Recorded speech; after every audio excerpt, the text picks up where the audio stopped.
So Kennesaw State has become kind of like the lovable loser of college football because the college football video game came out and everybody's looking for a program to rebuild. Well, Kennesaw State has some somewhat cool colors, cool uniforms, a super small stadium, and not a lot to work with. And if you can make it work at Kennesaw State, by God, you're probably going to make it work anywhere. But they have a mess on their hands. And so I think it's going to be an interesting look to dissect it a little bit. Their head coach, Brian Bohannon, got fired. They're 1-8 in the first year full-time in FBS. He's the only coach that the program has ever had. And he got fired. Except the university said he quit. And he came out and said, I didn't quit, I got fired. First of all, pretty much any time coach, especially one that's the only coach in program history, is well respected, well regarded, things like that, they announce their intention to resign or whatever. You don't have to read between the lines of what happened there. You can tell that guy didn't give up the job on his own. But it does give you a little bit of chance to save face. Rather than, and you could argue that it does more to help the university save face, but we can have that discussion if you want. It's essentially like, hey, we appreciate what you have done for our university, for our football program, for the area. We're going to let you say you resigned rather than us say we fired you. But there's really no like ambiguity when somebody gets fired when you're 1-8 and you are in the flat out the worst conference in FBS football. Kennesaw State has not really been competitive in year number one. They beat somehow, some way, they beat Liberty, who, if you're a longtime watcher of the show, I thought that the Flames would be the college football playoff representative for the group of five simply because I thought they would go 13-0. And they lost to Kennesaw State. So, and that's the one win. And outside of an overtime loss over the weekend at UTEP, who is 2-8, Kennesaw State has not been competitive. And I've seen so frequently the idea that Brian Bohannon deserved better. And he very well might have. He very well probably does deserve better. That he's the only coach program's ever had. And the success that he built at that program is probably the only reason they are in FBS football. It's probably the only reason they are in Conference USA is because he coached them up and did a really nice job leading that program at the FCS level, made them a perennial playoff contender in FCS. And I've said before, and I'll say it again, that like dudes don't forget how to coach. If you do a good job one place, the likelihood that it translates to somewhere else is pretty high. Like if you find success in a difficult situation, and I think you could say Kennesaw State is a difficult situation. They've got a 10,000 seat stadium. They're in the middle of nowhere, Georgia, where the teams that they have to recruit against, not only are you recruiting essentially the second and third tier kids from Georgia, South Carolina, Tennessee, North Carolina, Florida, Alabama, Mississippi, etc. You're recruiting with dozens of other college football programs, and you better have something to sell those kids.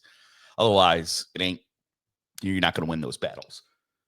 But he did a great job at the FCS level, and it's year number one on the FBS level. And I've seen so many people say, like, you know what? What did you expect? What did you expect an FCS school moving to FBS to look like? And I saw Paul Johnson, who was the Navy head coach and the Georgia Tech head coach.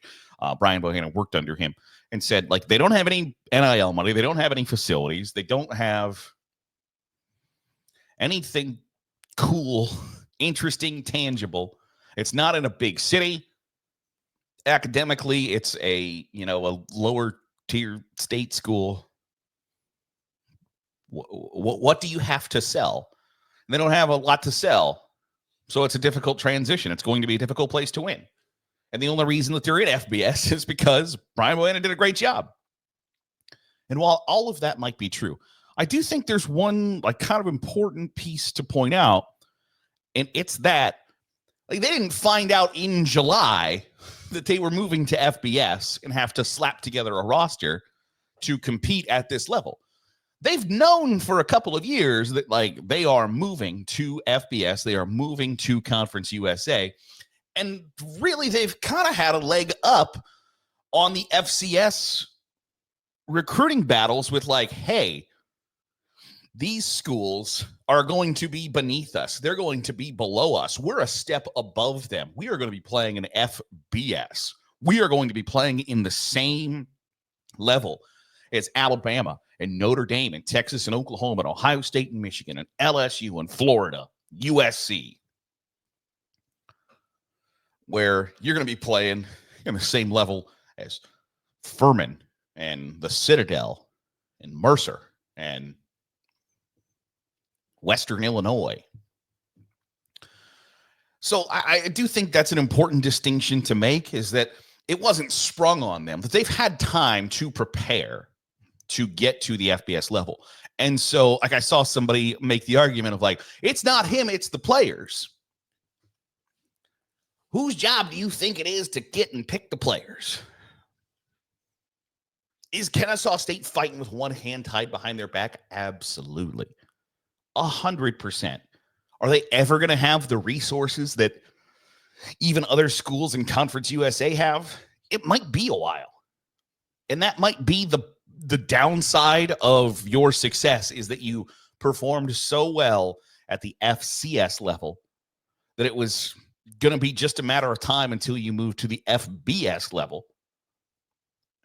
And if you're not fit to fight in that arena, things aren't going to turn out well.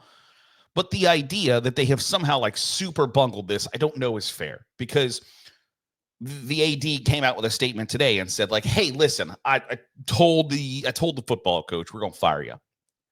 And if you'd like, we can make this sound as if you quit instead of firing you.